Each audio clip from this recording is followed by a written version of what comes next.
Where am I say aloud as I glance around in a daze, trying to figure out where in the hell I am and how I got here. The room I'm in looks like some type of a laboratory, which also appears to serve the dual purpose of a prison cell. And just like a prisoner, there are leather restraints around both my wrists and ankles, preventing me from leaving the bed that I'm lying in. I use all of my strength to lift my head and take a look around. Everything is slightly blurry, but I manage to make out a few things. The room is dimly lit and as quiet and cold as a morgue. The only sound I hear is the machine next to my bed beeping. It seems to be keeping track of my vital signs. No talking or footsteps echo around me, but I know that I can't be the only one here. I continue to look around and see that I'm surrounded by 4 white walls with only one way in and out, a stainless steel door that can only be opened with a key card, and there's a stool sitting in front of one of those compact rolling computer desks.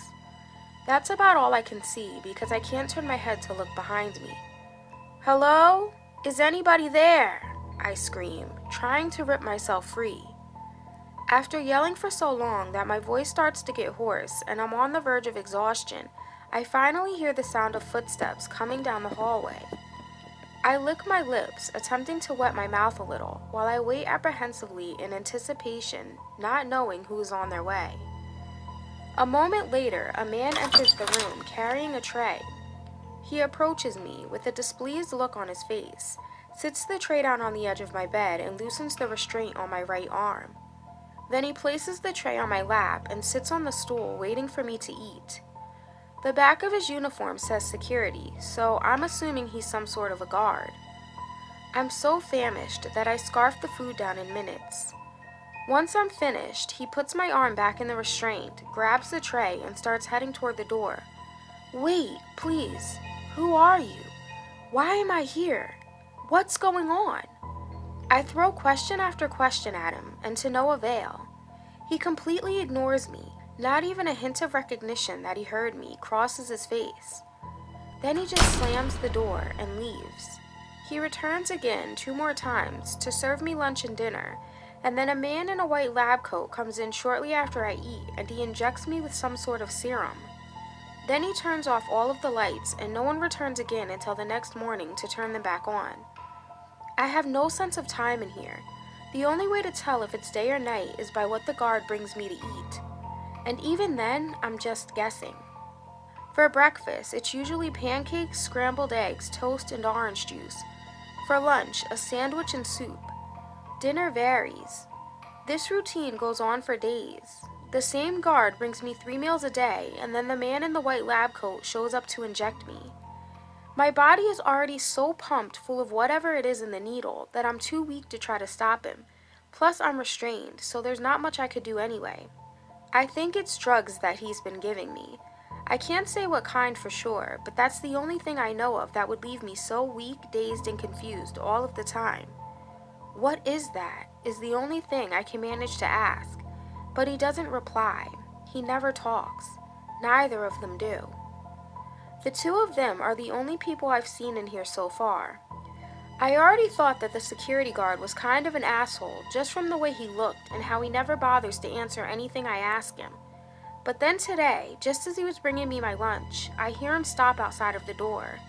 So I glance over and see through the square window on the door him spitting right into my bowl of soup. I don't know if he was aware that I saw him or not, but I pretend I didn't and decide not to say anything about it.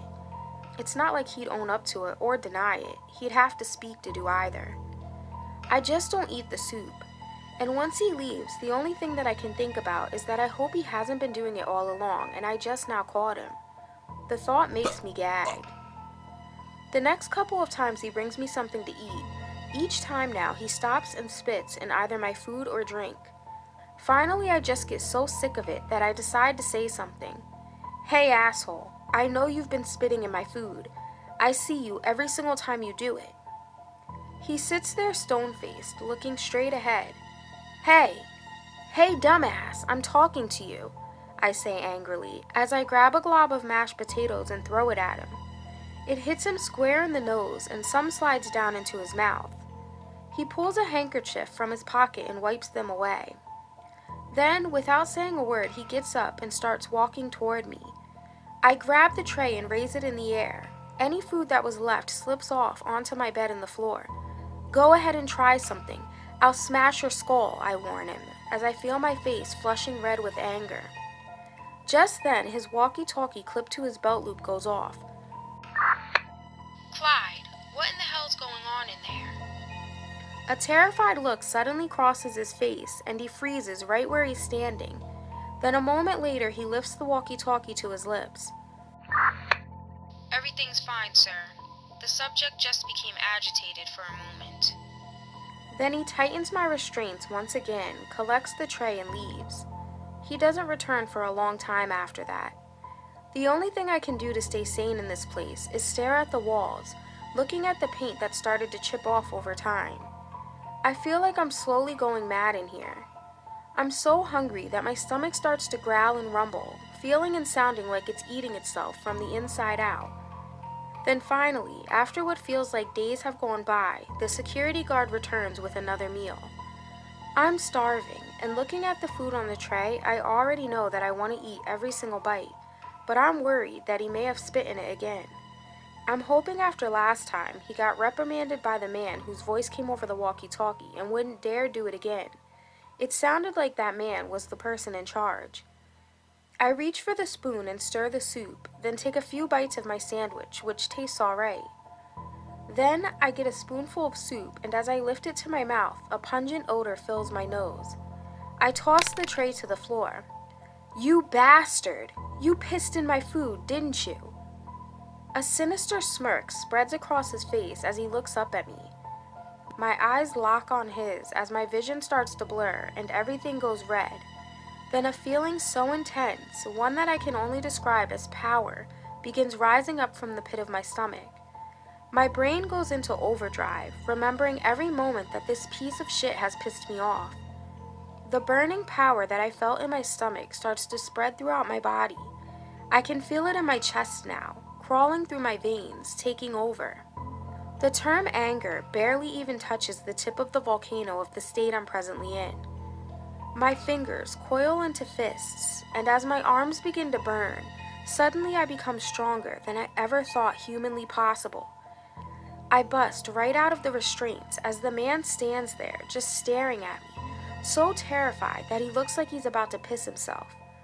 I leap up out of the bed and rip all of the wires and IVs from my arms. As the guard comes to his senses and draws his weapon, I lunge at him, gripping a hold of his throat just as he lets off a round. It hits me in the shoulder, but although I felt the impact, it's like it has no effect on me. I squeeze his throat tighter and tighter, not stopping until his eyes become round and fill with surprise, and then his lips part just the tiniest bit as he gasps for air. As he takes his last breath and I hear his windpipe crush between my fingers, a smile crosses my lips. Then I let go of him and his body slides to the ground in a heap. I have half the mind to piss on his corpse, but I don't waste my time. I grab his keycard badge, and just as I'm racing to the door, I hear his walkie-talkie go off. "Clyde, are you there? What's going on?" After a moment of silence, I hear the man on the other side talking to someone else, but he must have forgotten to take his finger off of the button, so I can hear everything that he's saying. "I think he's killed him. God damn it. I didn't want to have to do this, but I think it's time to send Window in." Window, I think to myself. What in the hell does that mean? I dart out the door, and once I'm out in the hallway, I'm surrounded by nothing but white walls, floors, and ceilings, which confuses the hell out of me since every direction I look in, everything looks exactly the same, so I don't know which way to go. Then I hear a woman's voice coming from down the hall to the right, so I choose to go left. As I walk down the hallway, holding onto the walls for support, because I start to feel extremely weak all of a sudden, the cold linoleum sends chills through my bare feet. About 30 feet down the corridor, I come across a room. The door is closed and there's a window out in the hall so that passers-by can see inside, kind of like a nursery at a hospital. Looking through the window into the room is something like out of a science fiction movie. There's a massive tank in the middle of the room full of murky green liquid, and inside of the tank is a human, floating, who appears to be either dead or asleep. Inserted into their mouth is a metal tube as thick as a car exhaust pipe, and around their neck is a metal shackle, and the same is fastened to both arms and legs. The more that I focus in on them, I now notice that their skin is a grayish color, and they appear to have scales covering their whole body. Suddenly, an alarm starts blaring, snapping me out of my daze, and I continue to try to find my way out of here. As I turn the corner, I come across another room. This time, as I look through the window, I'm gazing into a darkened room where a woman is sitting in front of a bizarre-looking machine that seems to be sorting test tubes, hundreds of them. Once they're sorted, they move to another machine that labels them, and then finally, they're delivered into the woman's hands. As the alarm continues to blare, I now start to run. Just as I near an emergency exit and I'm about to burst through it, a man screams in a very authoritative voice, "Hey, get back here!" I freeze as I feel the rage begin pumping through me once again. You could practically see it roaring in my eyes, ready to ignite anything that I come into contact with. I turn around to face the man who dare try to stop me. But instead of just one, I come face to face with 6 of them, all with guns pointing right at me. And there is a man in a doctor's uniform holding a needle in his hand. I clench my fists as the intense burning sensation takes over, and then an animalistic growl comes out of me. Gunshots echo all around me, and then I kneel down and pound the floor with all of my might. A thunderous boom reverberates through the corridor as the floor begins to crack and then crumble beneath my fist, just like an earthquake. The doctor manages to get away, but the 6 men's bodies all lay in a heap at the bottom of the rubble once the dust settles. I bust through the wall and don't stop running until I make it deep into the woods and can't hear the sound of the alarm or the barking dogs that they must have sent after me anymore. My head is throbbing. I can barely think straight, but I try my best to remember something, anything about who I am and where I came from. I don't know where I'm going to go, but glancing down at myself barefoot and covered from head to toe in blood, what I do know is that the first stop I'll need to make is to get some clean clothes and a pair of shoes. As I continue to stumble through the woods, flashes of images start racing through my mind. I'm walking up to a house. The numbers 179 are written on the mailbox. As I get to the door, before I even get the chance to knock, it swings open and an elderly man and woman come outside onto the porch to greet me. The woman gives me a big hug. Then I follow them inside and see tons of pictures of the 3 of us together all over the walls of the living room. There's one of us at a high school graduation, and then one of us at the beach. And sitting on top of the fireplace mantle is one of us on Christmas morning in matching pajamas opening presents. I'm guessing they must be my parents, but I don't know where to find them. Then the woman guides me into the kitchen, and that's when I see an envelope sitting on the counter with an address on it. 179 Susquehanna Drive, Boston, Massachusetts. Suddenly, I start to feel dizzy and everything begins to blur. When I open my eyes, I'm sitting in the middle of the woods. I stand up and start walking, thinking to myself, well, at least now I know where to find them, but I don't have a way to get there. I don't even know how long it'll take because I still don't know where I am. I've been walking for what feels like forever when finally I make it to a road. It's empty. There isn't a car in sight, so I start walking down the side of it until I see a sign. It says Boston, 12 miles. A feeling of relief washes over me as I realize wherever I was taken wasn't too far from where my parents live. I trudge on until I come to a little store. Standing out on the sidewalk, peering through the window, I see that they have hoodies and sweatpants for sale. I desperately need them right now, but I have no money, so I walk inside knowing what I'll have to do to get them. I grab a gray hooded sweatshirt that looks like it'll fit me. Then I take a pair of matching gray sweatpants from the rack and quickly look around the rest of the store to see if I can find anything else that I'll need. I spot a shelf full of flip-flops and try on a few pairs until I find one that fits. Then I glance up at the clerk sitting behind the register. He's not paying any attention to me at the moment. So while he's busy on his phone, I slip the clothes on over what I'm already wearing and then slide my feet into the flip-flops. Then another customer comes in and walks up to the counter to buy a pack of cigarettes. So while the clerk is distracted yet again, I take my chance and walk out of the store. As soon as I get outside, I start running down the street as best as I can in these damn flip-flops I've got on, and then dart into an alleyway about halfway down the block.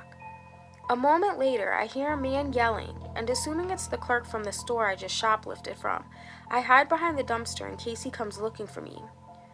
Once I'm sure he's gone back inside, I merge into a group of people walking past and continue on my way. When I hear police sirens in the distance, I decide that it's time to try to find a ride. Luckily, right at that exact moment, I spot a truck stop up ahead, so I walk toward it and ask one of the truckers I see coming out of there where they're headed. "Boston," he answers. "Hey man, that's where I'm going. Could you give me a ride?" He looks me up and down. "No, I don't think so." "Please, I'm trying to get home to my family. I'll give you some money," I say, obviously lying. "Oh yeah? Well, if you've got money, then why don't you just call an Uber?" Knowing that this guy isn't going to be any help, I scan the rest of the parking lot searching for someone else to ask. That's when I spot 3 black Escalades with tinted windows pulling into the parking lot. I vaguely remember seeing the same SUV, a whole row of them, when I busted out of that place they had me locked up in, so I know that they must be coming for me. I look at the man I was just talking to, who's now on his way over to his truck. "Excuse me," I say, rushing after him. "Look, I really need a ride. Please," I beg, glancing at the vehicles getting closer. That's when I hear a crunch of gravel, but it comes from behind me, and not the kind of continuous noise you'd get from a car driving over it, but the defined short crunch like a footstep. I fight the urge to turn around, keeping my attention on the truck driver. But then there's another crunch, this time lighter and slower, as if the maker of the noise is trying to be quieter, to sneak up on me perhaps. Then a voice says, "I found you." Quickly, I look back, but there's no one there. And before the man has a chance to answer, and fearing that he'll tell me no again, I snatch the keys out of his hands and go racing toward the truck. But before I can climb in, I fall flat on my face, with the feeling like I've been tripped, and my mouth fills with dirt. "Just go back. You're being stupid. They just want to help you." I hear a voice say. Goddamn drugs, I think to myself. What did those people give me? Now I'm hearing voices. I get up, spit out the dirt, and see that the man is almost to the truck now. But if he's way over there, then how in the hell did I end up on the ground? I thought for sure that he was the one who tripped me. I climb in, slam the door, and lock it before he reaches me, and as I'm starting it up, he bangs on the door, hollering obscenities at me. He continues to scream at me until I pull off, then he leaps from the side of the truck and goes rolling in the dirt. I punch the address from my memory into the GPS and then follow the directions, making sure to keep an eye out for anyone following me. 15 minutes later, I pull onto Susquehanna Drive and come to a stop in front of a little blue house. I get out, but leave the truck running, and walk up to the door. There's a rocking chair on the porch, gently rocking back and forth. That's weird, I think. It's not even a windy day. Then I ring the bell and wait. "I knew you would come here." A voice says. It sounded like it came from the rocking chair, so I quickly look back at it, but now it's totally still. I feel my anger starting to rise inside of me, and I grab the rocking chair and throw it through the air. It smashes into pieces on the sidewalk. Then I hear a creak, and when I turn around, that same strange voice in my head says to me, "Just go back. They can help. They will show you who you truly are." I ignore it and knock once more, but when no one answers the door, one of the neighbors, an elderly lady, comes out onto her porch, staring at me strangely, and informs me, "That house is empty. No one's lived there for almost a year now. Who are you looking for? Maybe I can help." I'm looking for my parents, I tell her as I walk down off of the porch and start heading closer to her.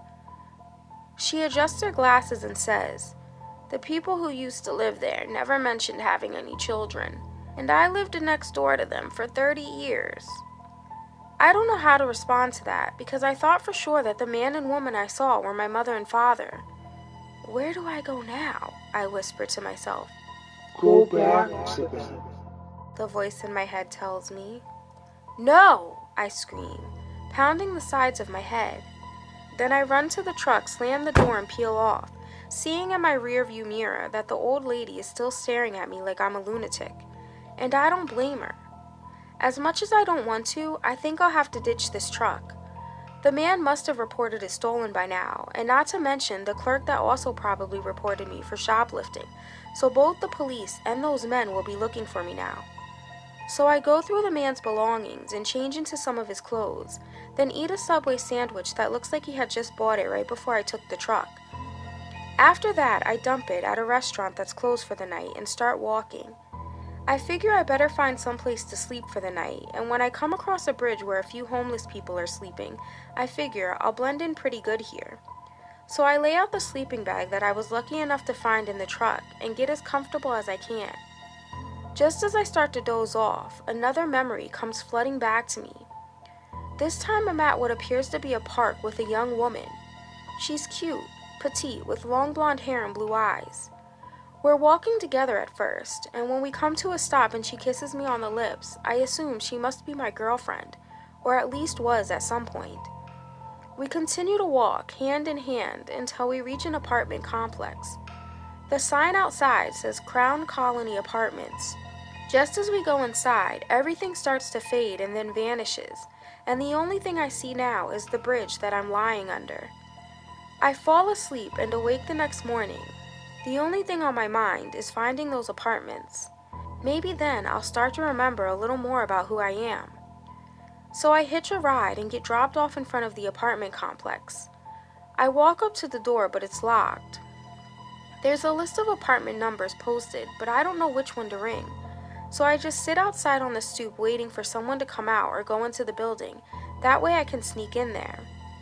Fortunately, I don't have to wait very long before a lady comes out walking her dog.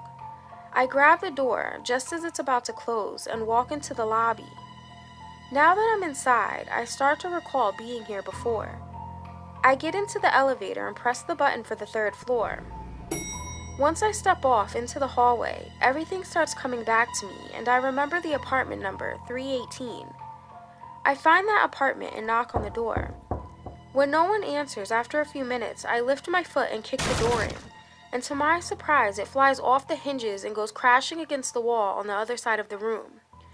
I don't know what those doctors did to me, but I seem to be getting stronger. As I start to look around the place, flashes of me and the girl I saw in my previous memories start racing through my head. The two of us are standing in the bedroom of this apartment, arguing. She's clearly angry at me for some reason because she's crying. As her face starts to suddenly fade away, I say aloud, "I wish you were here right now so I could tell you how sorry I am for whatever it was that I did, and so that you could help me figure out what's going on." Just as the words leave my mouth, I hear a creak behind me, then to the right of me, and the left, then all the way across the room. Then the voice in my head starts talking to me again. I tried to do it the easy way. I wanted you to come in on your own. But since you refuse, we're going to have to do it the hard way now. Suddenly, I feel something hit me in the back of the head, and when I turn around, there's a TV on the ground. That's when I remember something from when I was trapped in that facility. I recall the man on the walkie-talkie mentioning the code name Window, and that's when I realize what's going on. It's not all in my head. If I have powers, then there are probably more people out there just like me. "You invisible bastard! I'm going to kill you!" I scream. A sinister chuckle echoes in thin air. You finally figured it out. I'm not really invisible though. They call me Window because just like a window, If you focus on everything else besides it, you tend to forget that it's even there, until you reach out and touch it, just like me. Who sent you? What do they want with me? All of your questions will be answered soon enough. No, they won't, because I'm not going back there, I shout as the anger starts to rise within me. I lift the couch high above my head and throw it in the direction his voice is coming from. Nice try. He whispers into my ear. Then, not even a second later, his hands are around my neck and I'm on the ground struggling to breathe. To any passerby, they'd think I was nuts, because to them it would appear that I'm fighting myself. I grip his hands as tight as I can and then squeeze. And he starts to yell and loosens his grip, but I don't let go until I hear his bones crack. Then I run out of there, and as I'm coming out of the apartment building, I see a woman who looks a lot like the girl from my memories. Her facial features are slightly different, but the blonde hair and blue eyes are exactly the same. As I run past her, she gasps and cries, "It's you!" I think she must know something about me, and I want to turn around and ask her, but as soon as I see her get knocked over by what seems to be nothing, I know that he's right behind me. So I keep running. Just as I get to the corner, one of those same black SUVs that I saw yesterday at the truck stop goes driving by. As it passes me, it stops and begins backing up, so I go racing down the street in the opposite direction. The car does a swift U-turn, and in only seconds it's now aimed in the same direction as I am, and the chase is on. It's difficult as all hell to run in these damn flip-flops, so I ditch them rather quickly and go darting in and out of traffic barefoot, as horns blare and drivers slam on the brakes, attempting to avoid hitting me.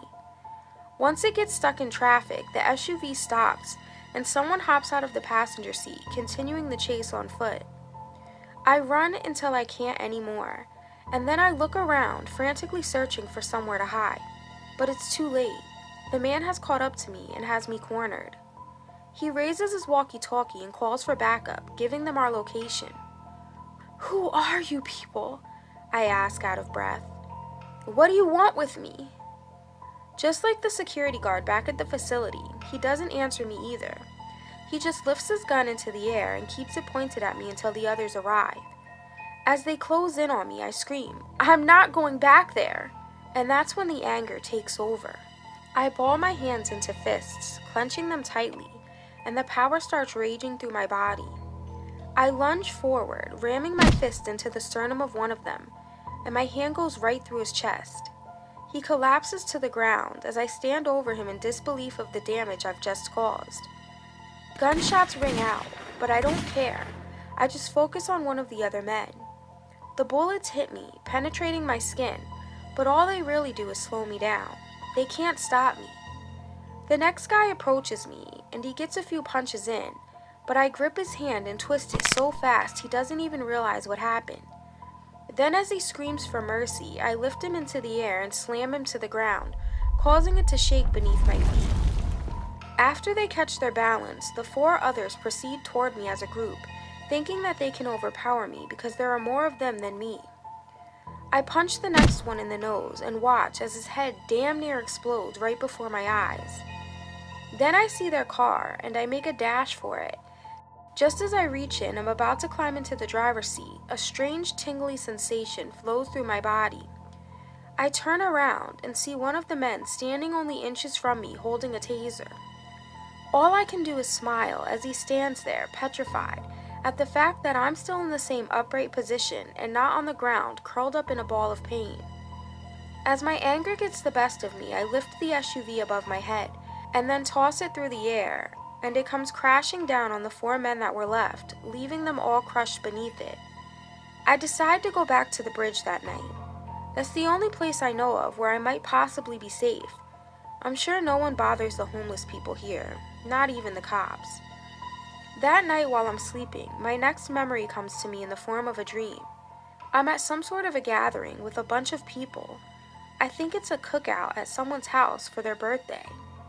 Kids are running around in bathing suits, chasing each other and just having fun in the backyard. I'm sitting at a picnic table with a group of people chugging a beer.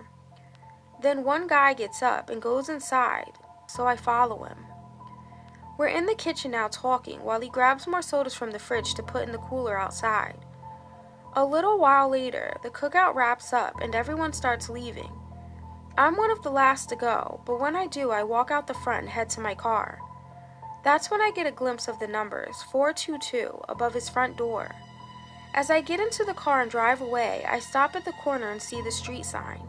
It says Avondale Street. As I continue to drive down the road, everything disappears and I wake up to the sound of footsteps right next to my ear. I bolt upright and frantically search the darkness, only seeing one of the homeless guys getting up to take a piss. I lie back down, close my eyes, and try to fall back to sleep, but I can't, so instead I decide to go try to find the place that I just saw in my memory. I start walking and stop at a nearby gas station. "Excuse me, can you tell me how to get to Avondale Street?" I ask the girl standing behind the counter. She writes down the directions for me on a piece of paper, and then I begin walking again. She said it should only take me about 30 minutes to get there by foot. After walking for about 15 minutes, I start to hear footsteps behind me. I pick up my pace, and when I turn the corner, I get the feeling that somebody's breathing right down my neck. So I start to run, and the footsteps that I heard before get louder and faster. Whoever is behind me is running now too. I make it to Avondale Street and locate the house that I'm looking for. I race up to the door and frantically bang on it, hoping that someone will open it and let me in. When no one does, I peer through the window off to the right of the door and see that the house appears to be empty. There are curtains on the windows, but no furniture or anything else inside. As I contemplate what I'm going to do next, a powerful force hits me in the chest and sends me flying through the window onto the living room floor.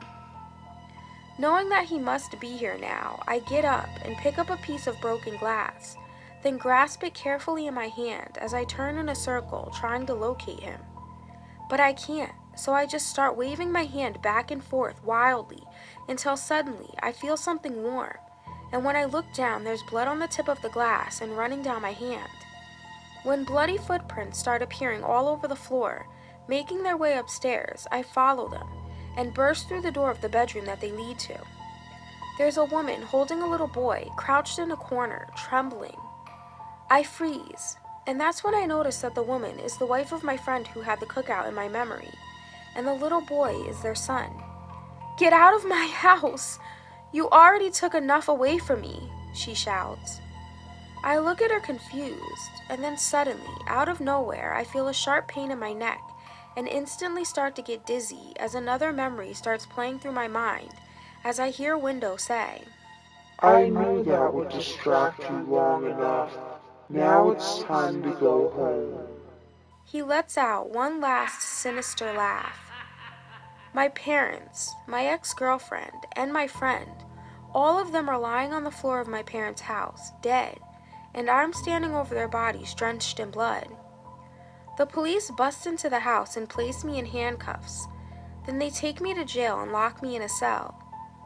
A man in a white lab coat enters my cell and tells me that if I sign the paper in his hand, I can get out of there the very same day. All I hear is that I'll be free, so I quickly glance over it. It says something about an experiment, and then I sign it. That's the last thing I remember before waking up back in the same place I started out in. As I lie there, restrained to the bed, the same man wearing the white lab coat comes into the room. After days of running, Window, our very own invisible man, was the one who caught you. You've given us a very hard time, but besides that, the experiment was a success. You breaking out of here was an unforeseen circumstance, but it gave us some more data on you and the body that we've created. I interrupt. This body made me kill people. How could you make me kill my family and my friends, you sick bastard? All for some experiment. Oh, you poor, poor boy. I thought all of your memories would have come back by now. All of those people's houses that you went to weren't any family members of yours. They were all your victims. Don't you remember? From what it says in your file, you were obsessed with their lives because you didn't have one yourself. No family because you were an orphan. No girlfriend, no kids, not even one single friend. So you started to watch these people, trying to make your weird obsessive fantasy into a reality, and when they denied you, you reacted rather, let's say, negatively, brutally murdering each one. That landed you in prison, and that was before I came along and gave you a way out. But after today's results, I think it's safe to say that you're going to make a great addition to the EMP. What in the hell is that? I question. He replies with a grin. The Evolutionary Mutation Project, of course. And I think you're going to like it here. Don't forget to subscribe for new stories weekly. See you next time on Nina's Nightmares. Really? You're supposed to click the like button, not me. Ugh.